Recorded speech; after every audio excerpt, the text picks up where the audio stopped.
오늘 귀한 주일 아침 참 잘 오셨습니다. 우리 좌우에 잠깐 인사할까요? 참 잘 오셨습니다. 오늘 참 잘 오셨습니다. 오늘 이 본문 말씀을 중심으로 주님의 때에 원하시는 방법으로, 주님의 때에 원하시는 방법으로라는 제목으로 함께 하나님 말씀을 나누도록 하겠습니다. 오늘 본문은 이제 드디어 모세가 하나님의 부르심에 순종해서 인도하심을 따라 나아가는 첫 발걸음을 이제 묘사하고 있습니다. 설명하고 있습니다. 그런데 이 첫 출발부터가 결코 호락호락하지가 않는 것 같습니다. 우리가 신앙생활을 본격적으로 시작을 하면서 새롭게 눈뜨게 되는 신비한 영역이 있죠. 그게 바로 하나님의 인도하심이라는 영역입니다.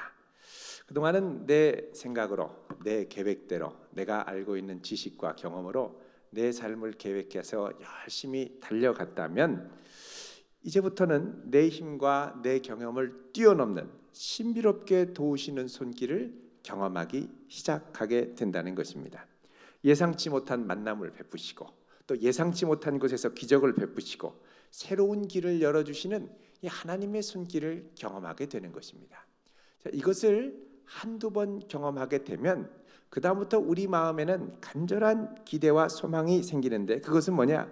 요 한두 번만이 아니라 앞으로 계속되는 내 인생의 걸음을 하나님께서 지금처럼 붙드시고 인도해 주시고 기적으로 열어가 주시기를 원하는 그런 간절한 마음의 소원과 기대가 생긴다는 것입니다.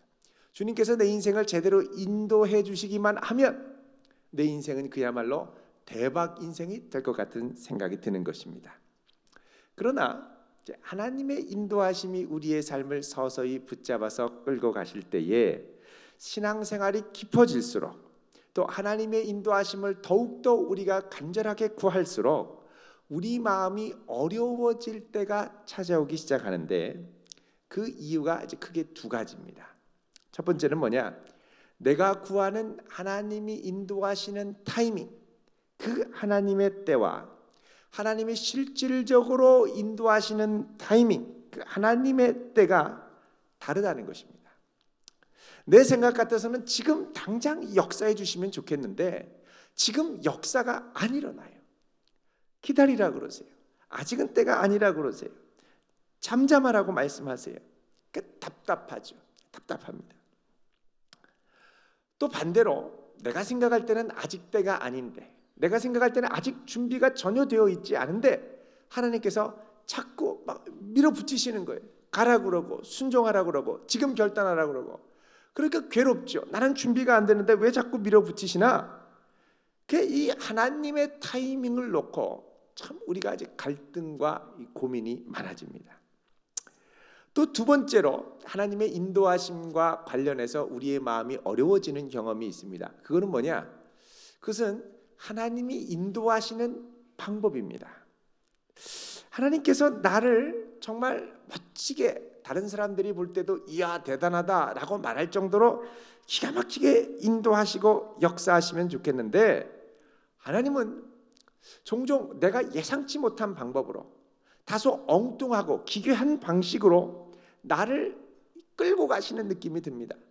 인도하심은 맞는 것 같은데 내가 기대했던 방식이 아닙니다. 인도하심은 맞는 것 같은데 내가 원했던 것이 아닙니다. 그러니까 하나님이 인도하신다 그러면 덜컥 겁부터 나는 거예요. 이대로 가면 안 될 것 같은 생각이 드는 거예요. 이대로 갔다간 세상에서 조롱하고 그게 무슨 하나님의 인도하심이냐고 비웃을 것 같은 겁니다.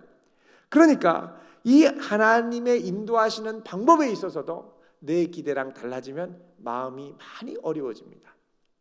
그렇다면 왜 이렇게 하나님이 인도하시는 타이밍과 하나님이 우리를 이끄시는 이 방법, 구체적인 노하우, 방법과 우리가 생각하는 타이밍과 방법이 이런 차이가 있는 것일까요? 그것은 근원적으로 보면 바로 하나님의 성품 때문에 그렇습니다. 하나님의 성품 때문에 그렇다는 건 뭐냐? 하나님의 성품 중에 우리와 다른, 우리와 공유하지 않는 독특한 성품들이 있는데 그 중에 하나가 뭐냐? 영원성입니다. 영원성. 영원성이라는 건 뭐냐? 하나님은 시간 안에 갇혀 계신 분이 아니라 시간을 벗어나서 시간 밖에서 시간을 다스리고 지배하시고 통치하시는 분이라는 것입니다. 자, 하나님께서 시간 밖에서 우리를 인도하시고 붙드시기 때문에 하나님이 보시는 타이밍과 우리가 보는 타이밍은 다를 수밖에 없습니다. 하나님은 정확하게 정말 필요한 그때에 우리를 부르시고 역사하시지만 우리는 마치 때가 되지 않았는데도 서리 걷는데도 마치 지금이 때인 것처럼 다급하게 서두르다가 하나님의 인도하심을 기다리지 못할 때가 많다는 것입니다.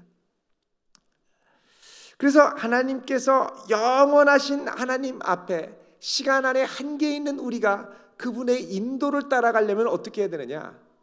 때와 시기에 관해서는 하나님께 맡길 수밖에 없습니다. 내가 생각할 때 지금인 것 같지만 결국 지금 내가 선택한 이 때가 나중에 두고두고 더 큰 문제를 일으킬 때가 많이 있습니다. 그래서 결국 이 때에 관해서는 내 힘으로 결정하는 것이 아니라 하나님 이 때에 관해서는 전적으로 주님께 맡기겠습니다. 이 믿음이 있어야 한다는 것입니다. 두 번째로는 하나님의 성품 중에 무소부재하심, 편재성이 있습니다. 이 편재를 영어로 omnipresence라고 그러죠. omni하면 모든 곳에 presence, 임재하신다는 뜻입니다. 하나님께서는 우리가 생각지 못했던 모든 곳에 모든 장소에 함께 계시고 모든 상황을 아시기 때문에 내가 생각하는 방법과 하나님이 생각하시고 계획하시는 방법이 차이가 날 수밖에 없다는 것입니다. 시편 139편 7절에서 10절을 우리 잠깐 찾아보겠습니다. 시편 139편 7절에서 10절입니다.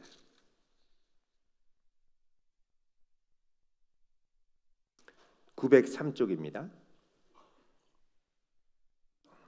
읽어보겠습니다. 시작. 내가 주의 영을 떠나 어디로 가며 주의 앞에서 어디로 피하리이까? 내가 하늘에 올라갈지라도 거기 계시며 수월에 내 자리를 펼지라도 거기 계시나이다. 내가 새벽 날개를 치며 바다 끝에 가서 거주할지라도 거기서도 주의 손이 나를 인도하시며 주의 오른손이 나를 붙드시리이다. 아멘. 자, 여기 보면 내가 주님을 떠나 어디로 도망갈 수 있겠습니까? 라고 얘기를 하죠. 하늘에 올라가도 거기 계시고 스월 저 음부에 내 자리를 펼지라도 거기 계시고 새벽 날개를 치며 바다 끝에 가서 거주할지라도 거기서도 주님이 나를 인도하시고 붙들어 주신다는 것입니다. 이거에 관해서 착각했던 인물이 하나 있습니다. 요나입니다. 요나는 하나님 피해서 저 멀리 다시스, 스페인이죠. 예루살렘 이 요파 항구에서 무려 4,000km나 떨어져 있는 세상의 땅끝이었습니다. 그곳으로 가면 하나님의 손길이 미치지 않는 줄 알았습니다. 안 찾으실 줄 알았어요. 그런데 한참 도망가고 있는데 거기서도 하나님이 요나를 발견하시고 부르시더라는 거죠. 그러니까 요나가 생각하는 피하는 방법이 하나님이 생각하실 때는 전혀 피하는 방법이 아니라는 거예요. 우리가 생각했던 많은 대안들, 플랜 B, 플랜 C, 플랜 Z까지 많은 계획들이 있지만 이 계획이 하나님 앞에서는 아무것도 아닌 경우가 너무나도 많다는 것입니다.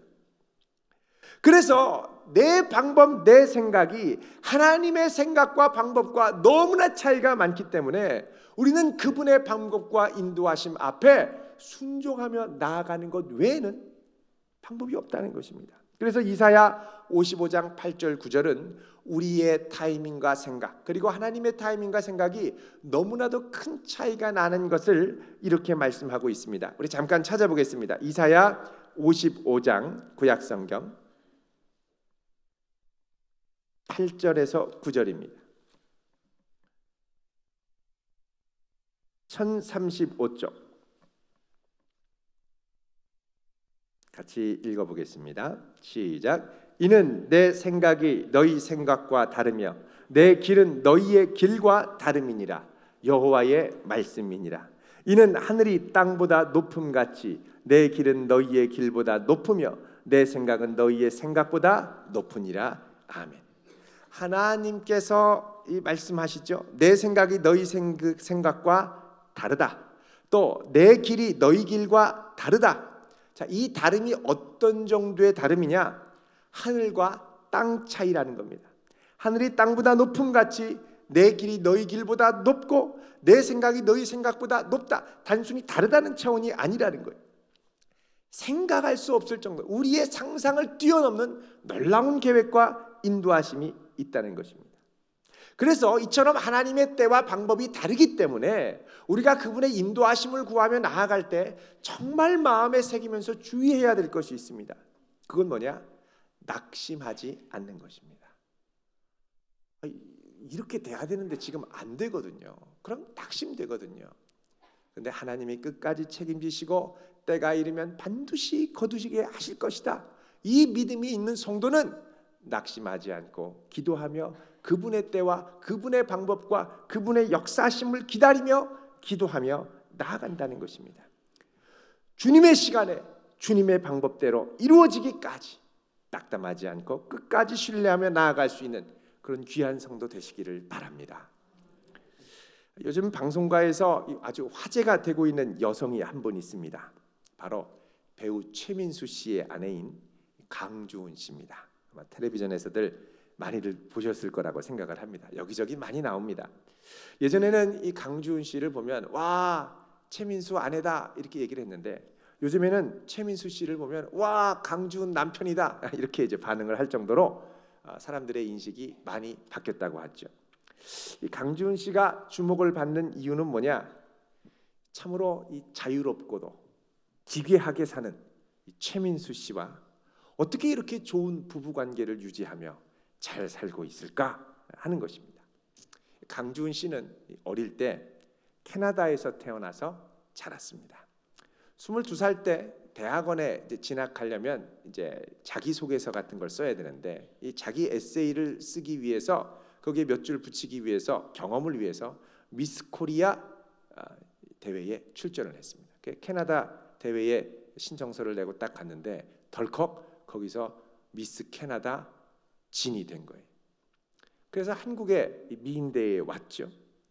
딱 와서 무대에 섰는데 최민수 씨가 이 강주은 씨를 보자마자 한눈에 반했습니다. 그리고 전화를 다음 날 방송국 구경시켜 주겠다고 그러고 한 3시간을 데리고 돌다가 그 자리에서 곧바로 프로포즈를 했습니다.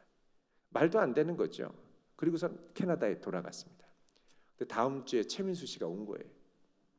점심 먹고 또 돌아갑니다. 안방 드나들듯이. 또 그 다음 주에 또 옵니다. 그리고 반나절 지나고 또 갑니다. 비행기를 그렇게 수시로 타고 왔다 갔다 매주 이렇게 프로포즈하고 이러니까 그냥 야, 이 사람이 정말 내 아내를 사랑하는 모양, 내 딸을 사랑하는 모양이다. 부모님이 허락을 하시고 강주은 씨도 얼떨결에 이렇게 나를 사랑하는가. 그리고서는 그 마음에 감동을 해서 6개월 만에 결혼을 했습니다. 여러분, 보통 이렇게 정상적이지 않은 방법으로 감동을 주고 뜨겁게 사랑하는 사람은 결혼하고 나서 속는 경우가 많습니다. 미친 사람이죠. 어떻게 그렇게 캐나다에 맨날 올 수 있어요? 아무리 사랑한다고 해도 정신을 좀 차리고 사랑을 해야죠. 그리고 결혼을 사랑하는 줄 알고 탁 했는데 정말 탁 결혼하고 났더니 이게 웬일입니까? 이 사람 정상이 아닌 거예요.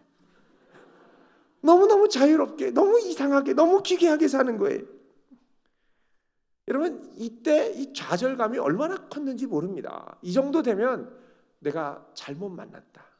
하나님이 왜 나를 이렇게 인도하셨나? 정말 하나님 너무하시다. 이런 원망이 들지 않겠습니까? 이 강주은 씨 가정은 믿음이 있는 집안입니다. 이걸 어떻게 해야 되나? 그 처음에는요, 남편을 변화시키려고 엄청나게 노력을 했습니다. 말로 해서 안 되면 화를 내고요, 화를 내서 안 되면 욕을 하고요, 욕을 해도 안 되면 발길질을 하고요, 뭐 별의별 수를 다 쓰는 거예요. 근데 아무리 해도 이 기괴한 인간이 변하지를 않는 거예요. 그게 너무 속상해서 고민을 하는데 자기 앞에 놓인 옵션이 2개입니다. 하나는 계속 평생 이렇게 전투하듯 싸우며 산다고. 2번째는 포기하자, 그냥 다 내려놓고 이 사람 믿는 모습 그대로 받아들이자. 둘 중에 하나가 안 되면 이제 이혼하는 것밖에 없거든요. 이제 신앙의 양심이 있기 때문에 그건 안 되고 고민을 하다가 그냥 그럼 다 받아들이자. 그리고 자기 기준, 자기 생각 정말 다 내려놓고 있는 모습 그대로 이 최민수 씨를 받아주기 시작했습니다. 근데 있는 모습 그대로를 받아주는 연습을 자꾸 하다 보니까 놀라운 건 자기가 변화되더라는 거예요. 근데 더 놀라운 건 자기가 이렇게 변화되다 보니까 이 안 변할 것 같은 희한한 인간이 변하기 시작하는 거예요. 그러면서 서로를 아주 끈끈하게 위해주고 사랑하는 부부로 성숙한 관계로 점점점 만들어가기 시작하더라는 것입니다. 그래서 보낸 세월이 몇 년이냐? 23년입니다. 23년. 여러분, 하나님께서 사용하시는 건 이런 긴 세월 동안 하나님 앞에 변화된 모습을 사용하십니다. 이분이 지금 뭘로 뜨냐면요, 배우의 아내가 아니라 관계 전문가, 소통 전문가, 도저히 말도 안 되는 남편과 상대하기 위한 이 커뮤니케이션 조언가, 뭐 이런 걸로 지금 막 뜨고 출판사에서도 서로 와서 책 내자고 한다고 지금 얘기를 합니다. 그래서 강주훈을 갓주훈, 그래서 갓주훈식 의사소통법 막 이러죠. 여러분, 그 속에 있는 신앙의 힘을 보지 않으면 아무리 겉모습만 봐도 이게 배워지지가 않는 부분입니다. 여러분, 만약에 강주훈 씨가 이 최민수 씨를 만나서 2년 3년 꾹꾹 참다가 도저히 안 되겠다, 이건 하나님의 뜻이 아니다, 저 외계인 같은 인간을 데리고 내가 사느니 진짜 속 터져서 못 살겠다, 그리고 그만뒀으면 그 긴 세월을 통하여 빚어가시고 역사하시는 하나님의 손길을 경험하지 못했을 것입니다. 여러분, 우리의 인생은 끝난 것 같더라도 하나님이 놓지 않는 한 절대 끝난 것이 아닙니다. 아직 내 옆사람과 이루실 하나님의 뜻이 있다니까요.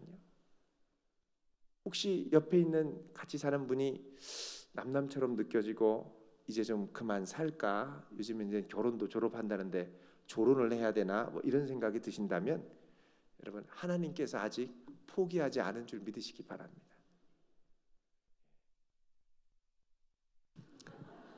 포기하지 않으셨어요.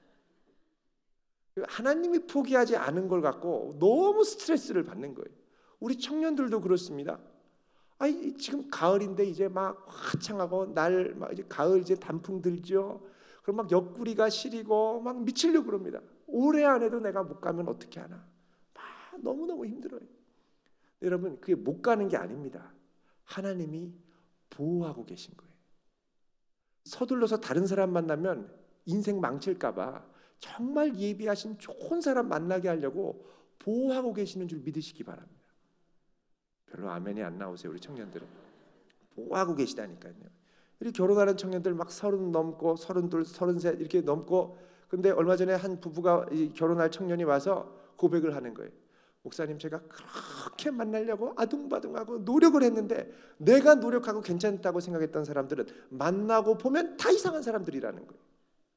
근데 희한한 방법으로 누가 이 얘기를 해서 한번 만나보라고 해서 우연하게 만났더니 어머나 세상에, 겉에서 처음 볼 때는 그렇게 감동이 없었지만 만날수록 진국인 거예요. 만날수록 진국인 거예요. 이런 사람 만나야죠. 그러면서 하는 말이, 마치 하나님께서 이 사람의 이 귀한 보석 같은 모습을 다른 사람들이 못 보게 하려고 가려주고 보호하신 것 같다는 거예요. 그래서 제가 순간 보호하심이란 책을 써야 되나 그런 감동에 잠깐 빠졌었습니다. 여러분, 하나님 보호하고 계신 줄 믿으시길 바랍니다. 그러니까 하나님께서 포기하기 전까지, 승낙하시기 전까지 아직 다 끝난 게 아니라는 거예요. 자, 우리가 하나님의 인도하심 가운데 들어갈 때 우리는 보통 인간적인 기준을 많이 붙듭니다. 외적인 평판들을 많이 붙듭니다. 외부 상황에 신경을 많이 씁니다. 그래서 하나님의 뜻과 인도함 가운데 가면 세상 사람들이 부러워하는 결과, 세상 사람들이 부러워하는 타이밍을 맞춰야 된다라고 생각을 하는 거죠. 그런데 하나님께서는 이런 좋은 결과도 나중에 주시지만 그것보다 더 중요한 것을 보시는데, 그건 뭐냐? 내가 이 주님을 신뢰하며 인도하심 가운데 갔더니 결국 내가 정말 주님 닮은 모습으로 주님을 이전보다 훨씬 더 사랑하며 그분께 더욱 가까이 그분 손에 붙들려 있는 하나님의 귀한 보석 같은 자녀가 되는 모습, 이것을 하나님이 기다리신다는 겁니다. 그래서 결과 이전에 나의 존재를 주님께서는 훨씬 더 귀하게 보십니다. 이거를 빚어가시려고 그분의 뜻과 그분의 타이밍과 그분의 방법이 내 생각과 내 타이밍과 어긋나는 경우가 너무나도 많다는 것입니다.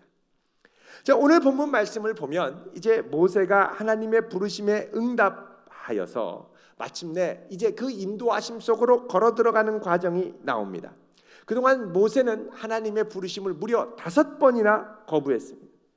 3장 11절 출애굽기 보면 계속 안 된다고, 하나님 내가 누구인데 감히, 나는 노바디입니다, 아무것도 아닌데 왜 나를 자꾸 부르십니까? 거부하죠. 그러자 3장 13절에는 아니 자꾸 가라 그러시는데 도대체 하나님 누구신데 나를 보내시냐고 또 따지죠. 또 4장 1절에 가면 사람들이 자기 말 안 들을 텐데 왜 자꾸 보내냐고 그러죠. 10절에는 나 말 잘 못하는데 왜 이러시냐고, 능력 모자란 사람 왜 자꾸 보내냐고 거부하죠. 그러다 급기야 13절에는 하나님 저 말고 제발 다른 사람 좀 보내주세요, 그렇게 얘기합니다.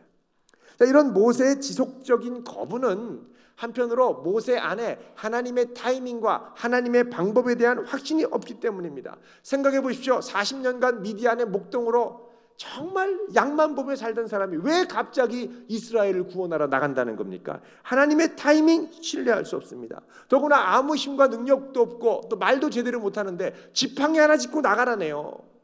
뭐 무쇠팔 무쇠돌입니까? 이게 안 되는 거예요. 그러니까 하나님의 방법도 영 믿업지 못하는 거예요. 그런데 하나님께서 집요하게 부르시고 끝까지 능력을 보여주시고 말씀하시니까 모세가 드디어 순종하기로 결단을 하는 겁니다. 그 순종하기로 결단하고 모세는 일단 장인 어르신에게 가서 허락을 구합니다. 18절 말씀 같이 읽습니다. 시작. 모세가 그의 장인 이드로에게 돌아가서 그에게 이르되 내가 애굽에 있는 내 형제들에게로 돌아가서 그들이 아직 살아있는지 알아보려 하오니 나로 가게 하소서. 이드로가 모세에게 평안히 가라 하니라. 아멘. 자, 모세가 장인한테 말씀드린 걸 보면 하나님을 경험했던 신비로운 체험의 이야기가 하나도 없습니다. 아마 이제 다 얘기하면 너무 놀라가지고 믿지 않을 수도 있기 때문에 상식적으로 간만에 고향에 돌아가서 인사하고 오겠습니다. 그러자 장인어른이 흔쾌하게 허락을 하죠. 자, 모세가 결단하고 한 걸음을 떼려고 그러니까 이제 하나님께서 용기를 주시는 말씀을 허락하십니다. 19절 말씀입니다. 시작. 여호와께서 미디안에서 모세에게 이르시되 애굽으로 돌아가라. 목숨을 노리던 자가 다 죽었느니라. 자, 모세가 살인자인 걸 알고 그의 목숨을 노리던 왕가의 모든 사람들이 다 죽었다는 거예요. 이제부터 우호적인 환경이 펼쳐집니다. 자, 모세가 결단할까 말까 하다가 결단하니까 우호적인 환경이 열리고 모세는 용기 있게 자기 가족을 다 데려가려고 합니다. 자, 20절입니다. 시작. 모세가 그의 아내와 아들들을 나귀에 태우고 애굽으로 돌아가는데 모세가 하나님의 지팡이를 손에 잡았더라. 아멘. 자, 아내와 아들들을 다 데리고 갑니다. 이때 모세가 꼭 챙긴 게 있죠. 바로 하나님의 지팡이입니다. 하나님께서 이 지팡이에 대해서 모세에게 하신 말씀이 있습니다. 여러분 17절, 3장 17절 말씀을 보면 하나님께서 이렇게 말씀을 하시죠. 너는 이 지팡이를 손에 잡고 이것으로 이적을 행할지니라. 이 지팡이에 하나님의 역사가 일어날 것이라고 말씀하셨고 모세는 이 말씀을 신뢰하고 기적의 역사를 기대하면서 나아간 것입니다. 자, 이렇게 나아가니까 이제 하나님께서는 이제 장정만 60만, 성인까지 하면 200만의 수많은 영혼을 책임질 모세에게 앞으로 있을 일에 대한 대략적인 기호를 말씀하시면서 비록 모세의 생각과 타이밍대로 되지 않더라도 절대 낙담하지 말라고 미리 말씀을 주십니다. 자, 21절 이하 말씀을 보면 첫 번째로 하나님께서 뭐라 그러냐? 너 이제 애굽에 돌아가거든 내가 너의 손에 준 이적 이것을 바로 앞에 다 행해라. 기적을 베풀어라. 하나님 살아계심을 보여줘라. 그러죠. 그런데 두 번째로 뭐라 그러냐? 21절 후반부에 보면 그러나 내가 바로의 마음을 완악하게 해서 바로가 백성을 보내주지 않을 거다. 마음이 완악하게 돼서 보내주지 않을 거다. 기적이 일어나도 호락호락하지 않을 거라는 거예요. 이 기적 보면 돌아와야 되는데, 돌아올 거라고 확신이 들 수 있는데 웬만해서는 꿈쩍하지 않을 거다. 기적도 효력을 다하지 못할 때가 올 거다. 미리 마음의 준비를 시켜주는 겁니다. 여러분, 하나님께서 우리를 인도하실 때 기적과 능력이 막 나타날 때가 있습니다. 그렇다 하더라도 하나님의 뜻이 아직 이루어지지 않을 때가 많습니다. 더 계획하고 계신 것들이 있어서 그래요.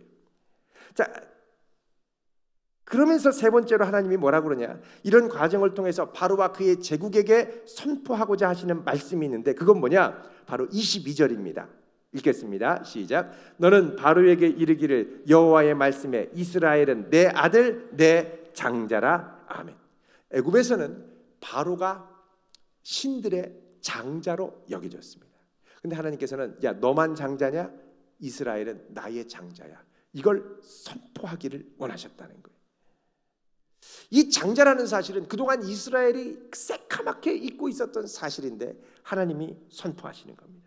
그러면서 네 번째로 하나님께서는 바로에게 이스라엘은 내 장자기 때문에 이제부터 나를 예배해야 하니까 나를 예배하도록 해라. 그러나 그들이 거절할 텐데 끝까지 거절한 끝에 결국 그들의 장자가 죽고 내 장자가 살아나올 것이다 라고 말씀을 하십니다. 자, 하나님께서 이 말씀을 하시는 건 모세의 시선을 미리 넓게 확장시켜 주시기 위함입니다. 지금 모세 최대의 관심사는 뭐냐? 이렇게 가는데 과연 내가 성공할까 실패할까? 이게 사실은 최대의 관심사입니다. 안 가려고 하는 사람 억지로 가라 그러면 이게 반응이 좋고 성공이 돼야죠. 조금 했는데 반응도 냉랭하고 잘 안 되면 하기 싫거든요. 자, 하나님께서 모세에게 이 말씀을 하시는 건 지금 모세가 가서 감당할 사명은 단순한 성공과 실패의 문제가 아니라 장차 하나님께서 이스라엘을 선택하신 목적, 그러니까 하나님을 예배하는 본연의 목적을 이루는 것이 제일 중요한 것임을 말씀하기 위해서입니다. 그리고 이 여정이 끝날 때까지 하나님께서는 모세를 붙드시고 끝까지 좌절하지 않고 나가라고 말씀하시는 겁니다. 여러분, 사실 하나님께서는 그분의 종들을 인도할 때, 자녀들을 인도할 때 이런 말씀조차 하지 않고 부르실 때가 많습니다. 하나님께서 아브라함 부르시죠. 아브라함아, 내가 이제부터 너를 통하여 큰 민족을 이룰 텐데 너의 본토와 고향과 친척집을 떠나 내가 너에게 지시할 땅으로 가라. 지시할 땅, 지시한 땅이 아닙니다. 아직 어디로 가라고 말씀도 안 하셨어요. 그럼 어떻게 하느냐? 가면서 나타나는 거예요. 근데 아무것도 모르는데 일단 가라는 거죠. 아니, 갔는데 기근이 옵니다. 약속의 땅에. 어떻게 하란 말입니까? 그냥 가는 거예요. 또 하나님께서 야곱을 부르시죠. 에서로부터 도망쳐가지고 이 삼촌 라반의 집에 가는데 중간에 베들에서 돌개배 이 베개를 베고 자는데 꿈에서 하나님이 나타나시죠. 가라. 내가 너에게 목적한 걸 다 이루기까지 너와 함께 할 거다. 근데 여러분, 무슨 일이 일어날지 야곱이 알았으면 안 갔을지도 모릅니다. 너무너무 힘들었어요. 삼촌 라반한테 고생하고요, 사기당하고요, 속고 속이고요, 뭐 별의별 일들이 다 일어난 거예요. 그러니까 하나님께서 많은 경우에는 오직 나만 보고 가라고 말씀하시지 다 말씀하시지 않더라는 거예요. 자, 모세가 이 말씀을 듣고 이제 순종해서 기꺼이 결단하고 나가려고 합니다. 자, 이렇게 나가려고 하는데 여기서 또 예상치 못했던 일이 일어납니다. 그게 뭐냐? 하나님께서 모세를 공격하기 시작하시는 거예요. 모세를 공격하는 거예요. 24절 읽어보겠습니다. 시작. 모세가 길을 가다가 숙소에 있을 때 여호와께서 그를 만나사 그를 죽이려 하신지라. 이 모세가 이제 미디안에서 애굽으로 가는데 밤에 야영을 했겠죠. 근데 그 숙소에 하나님이 오셔서 모세를 타격하십니다. 공격하시는 거예요. 만약에 하나님이 모세를 죽이려고 했다면 곧바로 순식간에 눈 깜짝할 사이에 죽으실 수 있었을 겁니다. 그런데 여기서는 모세를 붙들고 상당 기간 동안 고통을 주고 힘들게 하셨던 것 같아요. 이건 모세와 그의 가족에게 일종의 메시지를 주기 위한 겁니다. 이게 무슨 메시지일까? 근데 이 메시지가 뭔지를 이 아내인 시보라가 본능적으로 깨달았던 것 같습니다. 모세가 힘드니까 아차 하면서 곧바로 행동을 개시하는데 25절입니다. 시작. 십보로가 돌칼을 가져다가 그의 아들의 포피를 베어 그의 발에 갖다 대며 이르되 당신은 참으로 내게 피 남편이로다 하니 아멘. 자, 십보라가 돌칼을 가져다가 자기 아들의 포피를 베었습니다. 이 포피라는 건 남성 성기의 앞부분을 싸고 있는 살갗을 말하는 것이죠. 이걸 베었다는 건 뭐냐? 십보라가 그 아들에게 할례를 행했다는 것입니다. 이렇게 급하게 할례를 행하고서 십보라가 고백하는 말이 뭐냐? 당신은 내게 피 남편입니다 라고 고백을 합니다. 여기 이 피 남편이라는 말은 모세와 십보라가 할례를 통한 피의 의식을 통해서 맺어진 거룩한 부부라는 것입니다. 다른 말로 하면 이제 자신도 남편과 같이 아들과 함께 거룩한 하나님의 백성이 됐다는 선언인 것입니다.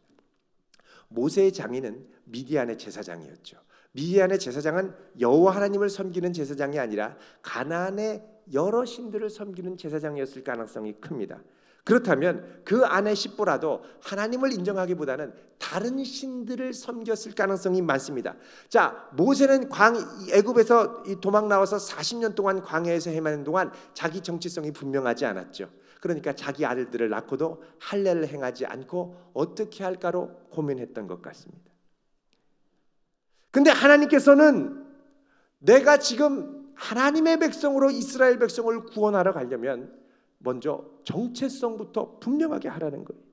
이 할례는 하나님께서 아브라함을 부르신 이후로 중요하게 생각하신 언약의 표징이었습니다.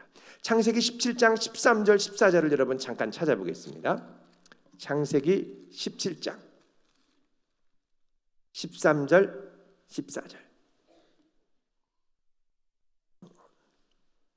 같이 읽겠습니다. 시작. 너희 집에서 난 자든지 너희 돈으로 산 자든지 할례를 받아야 하리니 이에 내 언약이 너희 살에 있어 영원한 언약이 되려니와 할례를 받지 아니한 남자 곧 그 포피를 베지 아니한 자는 백성 중에서 끊어지리니 그가 내 언약을 배반하였음이라. 아멘. 자, 이 말씀 보면 이제 너희 살에 이 할례를 행한 것으로 하나님의 영원한 언약이 머무르는 증표가 된다는 것입니다.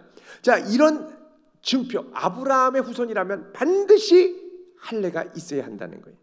그런데 모세가 사명 감당한다고 혼자 나가는데 그 가정이 하나님 백성으로서의 정체성을 전혀 갖고 있지 않습니다.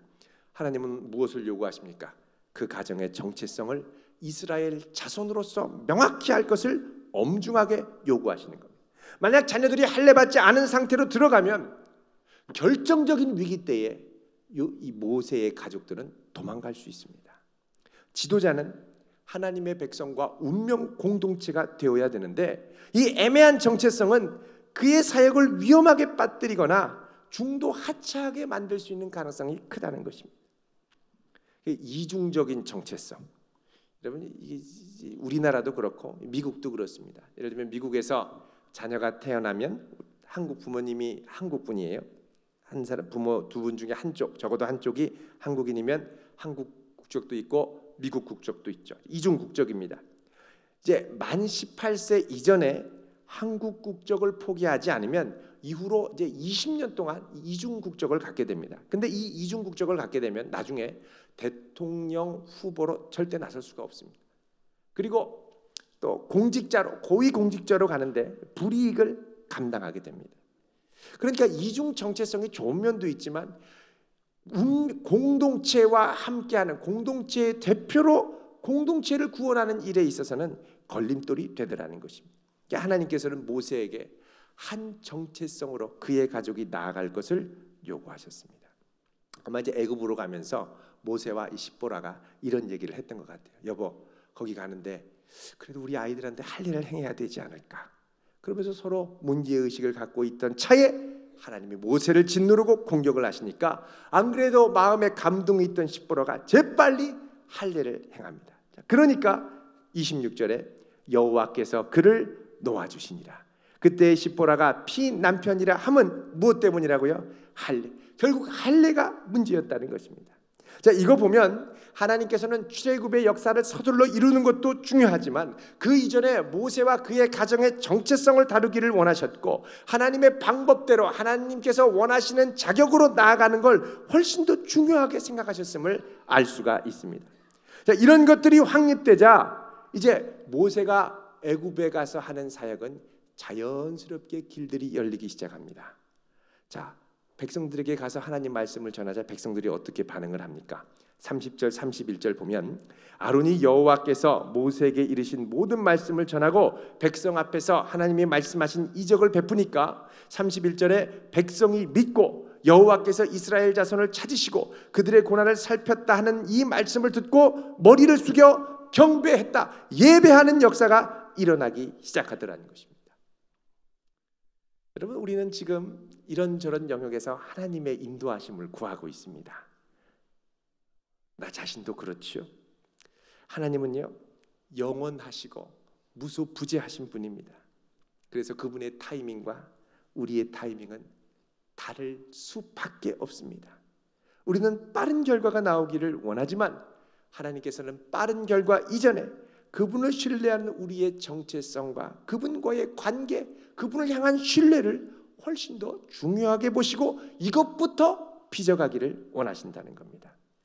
절대 서두르지 마시고 끝까지 주님을 신뢰함으로 주님의 때에 주님의 뜻이 반드시 이루어지고야 많은 역사를 경험하며 누릴 수 있는 복된 성도 되시기를 주님의 이름으로 축원드립니다. 기도하겠습니다. 거룩하신 하나님, 우리의